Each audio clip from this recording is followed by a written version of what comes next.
아프리카에 가면 그렇게 이제 큰 나무 그늘 아래 함께 모여서 예배하고, 근데 그분들은 이 말씀을 듣는 것보다 참 찬양을 참 오래 하잖아요. 이 나무 그늘 아래서 1시간 이상 찬양을 하고, 그리고 이렇게 예배를 드리고 그렇게 해요. 그래서 오늘 여기 밖에 나왔지만 우리가 아프리카 같은 환경은 아니지만 참 좋지 않습니까? 그렇죠? 그래서 그런 그 아프리카에서 예배 드리는 분들이 잠깐 생각이 났습니다. 오늘 이게 야외 예배다 보니까 오늘 이 본문을 8장을 좀 잡아서 여러분들과 함께 은혜를 나눠 보려고 하는데요. 여러분, 성경의 시작이 나무로부터 시작한 거 아시죠? 나무. 선악과는 나무거든요. 그러니까 성경 이야기가 나무로 시작하여 나무의 이야기로 끝납니다. 참 신기하죠. 선악과 이야기가 생명나무 이야기로 끝을 맺고 있다는 것이죠. 왜 그렇게 나무 이야기로 시작해서 나무 이야기로 이야기를 마칠까 생각을 해보면, 하나님께서 우리에게 전하고 싶은 이야기를 우리가 알아들을 수 없는 이야기를 전할 수가 없으니까, 우리가 알아들어야 하니까 우리는 일상 나무 그러면은 기본적으로 어떤 씨앗이 떨어져서 자라서 열매를 맺고, 그 다음에 그 열매를, 혹은 어떤 열매는 먹을 수도 있고 먹지 못하는 것도 있고, 어떤 것들은 이게 제목에 쓰기 좋은 나무도 있고 그렇지 못하는 나무도 있고, 그래서 나무들을 많이 이렇게 분류해 놓지 않습니까? 그런 것처럼 우리가 자주 만나는 것이 무엇이냐면, 누구나 만날 수 있는 거, 흙을 만나게 되고 풀을 만나게 되고 나무를 만나게 되죠. 그래서 하나님께서는 이런 우리가 일상생활 속에서 늘 흔히 볼 수 있는 이런 것들을 동원해서 하나님의 메시지를 전하기 위해 애를 써 주셨다는 것입니다. 그래서 처음에 선악과 나무 이야기로 시작해서 끝에는 생명나무 이야기로 끝을 맺듯이, 이스라엘과 이방 이야기도 감람나무라는 한 나무를 사용해서 접붙임을 받은 돌감람나무라는 표현으로 이방인과 유대인이 어떻게 하나가 됐는지를 또 나무로 설명해 가고 있다는 것이죠. 그래서 성경은 참 밖에 나와서 우리가 성경을 알고 하나님을 아는 분들이라면, 이런 자연에 있는 모든 나무나 풀이나 바람이나 이런 걸 통해서 하나님이 우리에게 전달하고자 하는 메시지를 우리가 귀를 기울일 수 있어요. 그래서 아무 생각 없이 풀을 보는 것이 아니라, 그래, 전도서에 이런 풀이라는 이야기가 나왔지, 바람도 전도서에서 많이 사용했던 이야기지 않습니까? 여러분들이 이렇게 자연을 보면서 늘 봤던 거, 그건 우리가 안 믿을 때도 그런 생각을 했으니까, 지금 믿고 난 이후에는 이런 메시지들을 우리가 골고루 들을 수 있는 그런 좀 시간이 되었으면 좋겠습니다. 성경이 나무뿐만이겠습니까? 광명에 대한 이야기도 나와 있지요. 창세기 1장 17절에 보면니까 큰 광명, 이건 태양을 이야기하는 거거든요. 그 다음에 작은 광명들, 달, 별들입니다. 그래서 이런 것을 통해서 하나님과 우리의 관계가 어떠한지를 또 그런 것을 통해서도 설명해 주셨어요. 예를 들어서 태양은 하나님이시고, 달과 별은 주의 종을 상징하고, 달은 성도를 상징하는. 그러니까 달과 별은 스스로 빛나는 빛이 아니잖아요. 태양의 빛을 받아서 내듯이 하나님의 종들은 하나님께 빛을, 그 말씀을 받아서 전달하는 거, 성도들은 말씀을 받아서 세상의 빛이 되는 거, 이해가 가십니까? 너희는 세상의 빛이라는 말도 태양을 의미하는 것이 아니라 달을 상징하는 차원에서 우리에게 그렇게 설명을 해 주었다는 것이죠. 그래서 우리가 하나님의 빛을 세상에 비치려면 필연적으로 해야 될 것이 달의 빛을 받아야 된다는 것이죠. 해의 빛을 받아야, 이렇게 거꾸로 이야기할 때도 알아서 들으시면 됩니다. 그래서 이렇게 해, 달, 별을 통해서도 메시지를 전해주고 있었고, 구름과 비와 눈도 그렇습니다.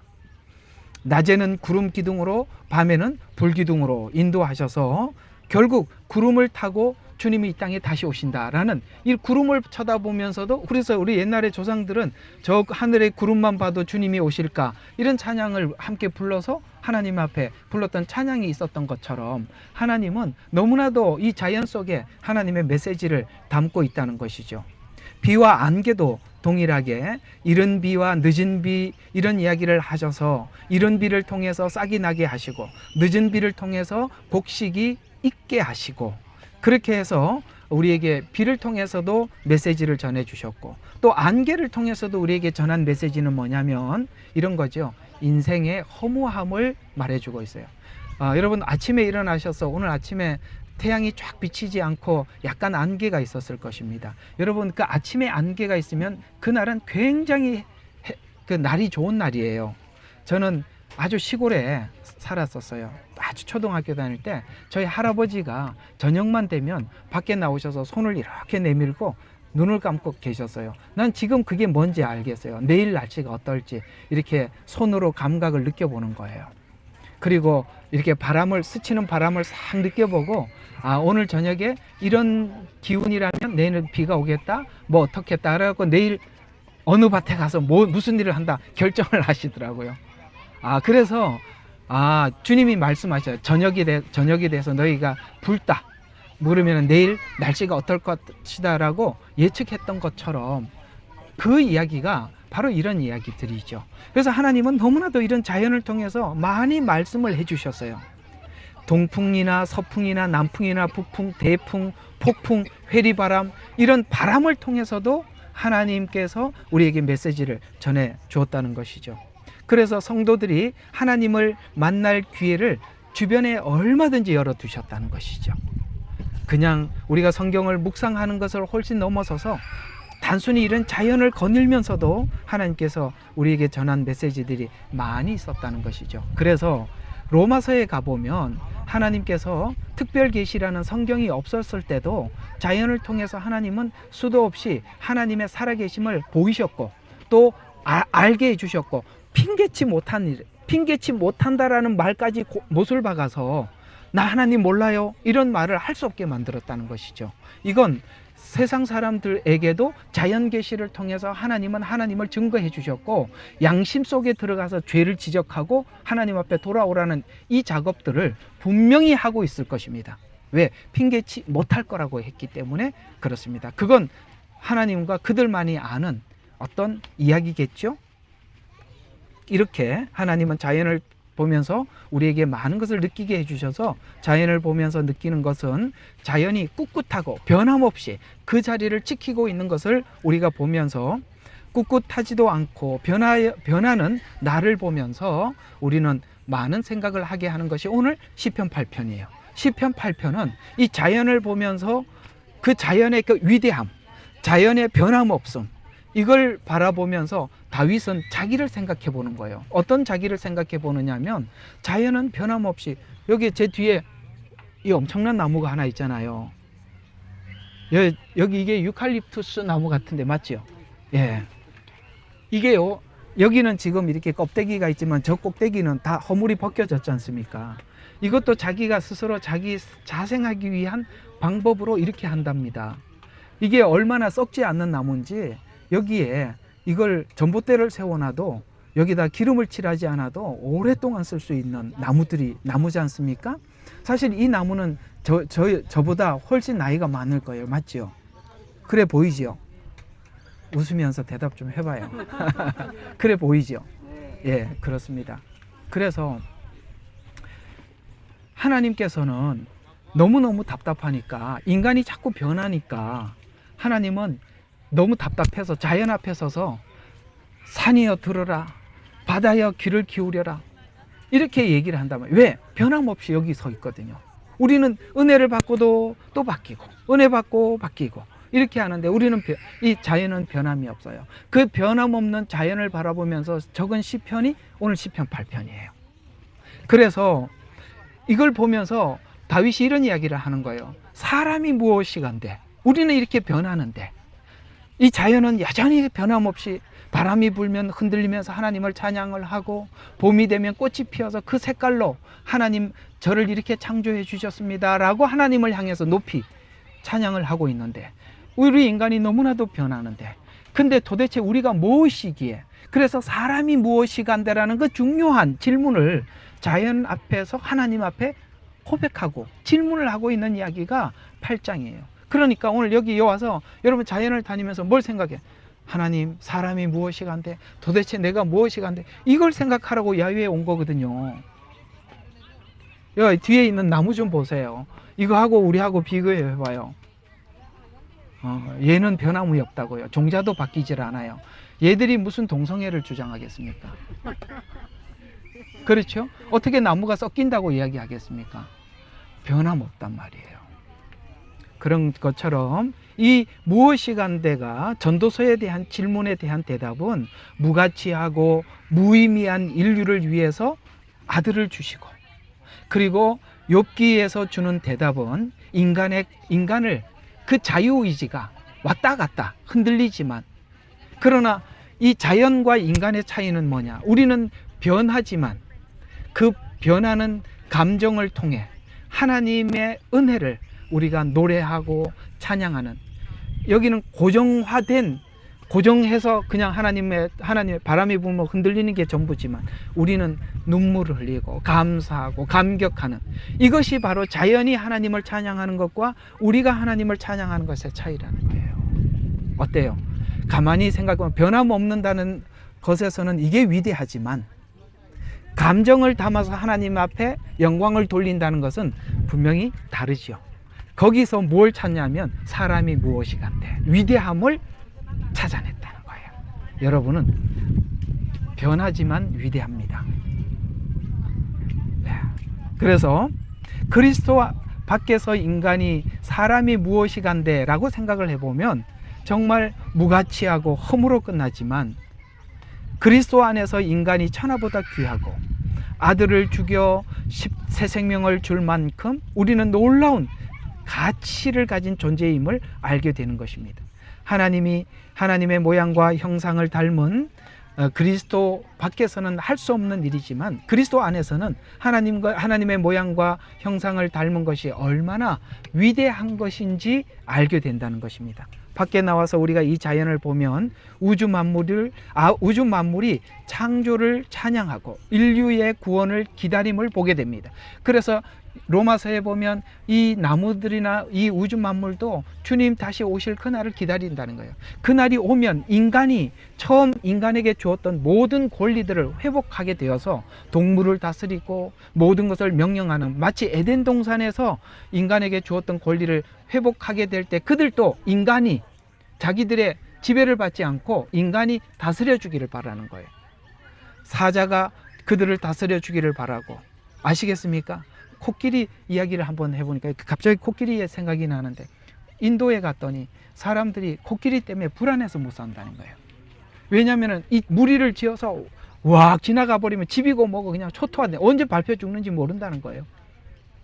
얼마나 불안하겠어요. 천년 왕국이 되면 피해갈 겁니다. 다스림 아시겠습니까? 예, 다스림. 이걸 하나님은 인간에게만 주었다는. 그래서 오늘 1절에 보니까 주의 이름이 온 땅에 어찌 그리 아름다운지요. 아멘. 여기 자 보세요. 물론 우리가 여기를 이렇게 꾸며놔서 아름답기는 하지만 참 아름다워요. 봄이 돼서 꽃을 쳐다보면 어쩌면 이런 색깔을 낼 수 있나, 이런 생각이 들어서 한참 생각하게 되면서, 야, 하나님 정말 인간이 만들 수 없는 색상을 만드셨구나, 이런 생각이 들지 않습니까? 그래서 여호와의 이름이 여기 1절에 보니까 온 땅에 보이더라는 거예요.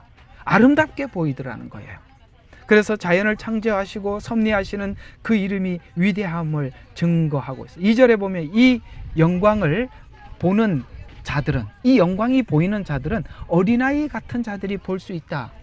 마태복음 11장 25절에 보면 지혜로운 자에게 복음을 숨기시고 어린아이에게 나타내셔서 라고 말씀하고 있습니다. 여러분, 인간적인 생각으로 하나님을 찾으려면 그 사람들에게는 하나님이 감추어진답니다. 어린아이 같이 겸손한 자들에게 하나님이 보여진답니다. 그래서 그렇게 겸손한 자들은 하나님을 보게 되고, 하나님을 본 자들은 마태복음 11장 28절과 30절 거기 쭉 내려가서 수고하고 무거운 짐진 자들아 다 내게로 오라 내가 너희를 쉬게 하리라 라는 말이, 주님을 본 자들만이 그 짐을 내려놓을 수 있다는 거예요. 주님을 만난 자들만. 그 만남이 말씀을 통해서도 만남도 있지만 이런 자연을 통해서 만나는 만남도 있으니 오늘 그 만남이 여러분과 저의 생애 속에 있기를 주 이름으로 축원합니다. 그래서 이 만남을 기대하면서 바라보았을 때 다윗은 이걸 보게 되었습니다. 천지 창조를 하나님이 손가락으로 지었다는 걸 발견하게 된 거예요.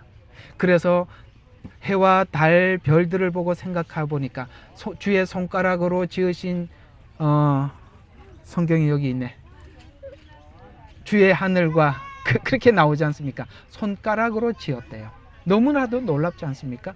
인간은 손가락으로 짓지 않았습니다. 주님이 직접 손으로 빚으시고 생기를 불어넣으셨어요. 우주 만물 창조와 인간 창조는 달라요.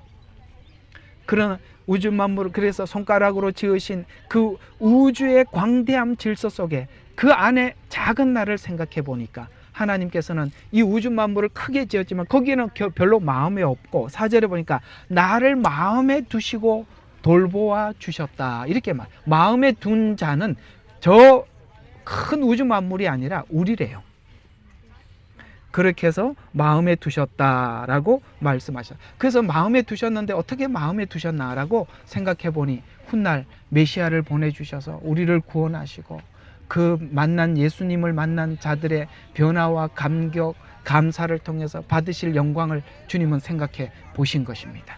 그래서 예수님께서 십자가에 죽으시기 전에 우리를 향해서 기도했던 그 기도가 내가 내 마음속에는 말할 수 없는 상상할 수 없는 기쁨이 있는데 라는 그 기쁨은 바로 이 기쁨일 것입니다. 회복된 자들이 하나님께 돌릴 영광, 그것을 예수님이 생각해 보니 정말 마음에 벅찼던 것이죠. 그런 것처럼 주님은 우리를 이렇게 회복시켜서 하나님을 섬기게 해주셨다. 그래서 5절에 보니까 우리는 지금은 천사보다 못한 것 같아 보여도 라는 말은 여러분 천사를 위해서는 구원의 계획을 갖지 않았습니다.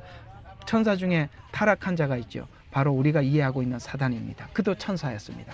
그를 향해서는 어떤 구원의 계획도 가지고 있지 않습니다. 그러나 인간을 향한 계획은 하나님께서는 완벽하게 주셨습니다. 그래서 우리 인간들을 하나님께서 구원해 주셔서 그 자유의지를 회복시켜 우리가 감사함으로 하나님을 찬양하게 해주셨다는 것이죠.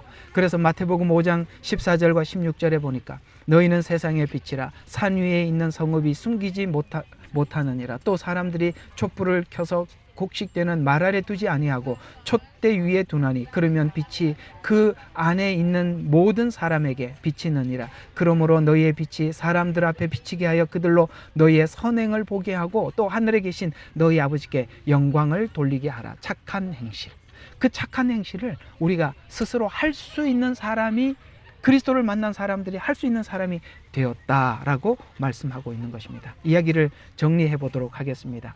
여러분, 인간이 타락하고 난 이후에 이 자연을 다스려야 하는 우리가 자연의 지배를 받고 있습니다. 우리가 독사를 만나면 피해가야 합니다. 그렇죠? 사자를 만나면 도망가야 합니다. 그렇게 우리는 우리가 다스려야 될 것들을 다스림을 받고 거기에 짓눌린 인생을 살아가고 있지만 이 자연 피조물도 주님이 이 땅에 다시 오시면 인간이 그것을 회복하고 그야말로 에덴에서 있었던 그 질서를 회복시킬 그날을 기다리고 있듯이 우리 또한 약속으로 주신 그 말씀이 그런 날이 있을 줄로 알고 우리는 오늘 지금 이 시간을 살아가고 있는 중입니다. 따라서 우리가 늘 갇힌 공간 안에서 예배를 드렸지만 오늘은 이 열린 공간에서 예배를 하면서 그리스도 안에서 만난 여러분들과의 친교가 있고 또 이 자연을 바라보면서 자연 속에 하나님이 수많은 메시지를 우리에게 전달해 주셨구나라는 이 메시지를 함께 들을 수 있는 그런 복된 야외 예배가 되기를 주의 이름으로 축원합니다. 기도하고 예배를 마치겠습니다.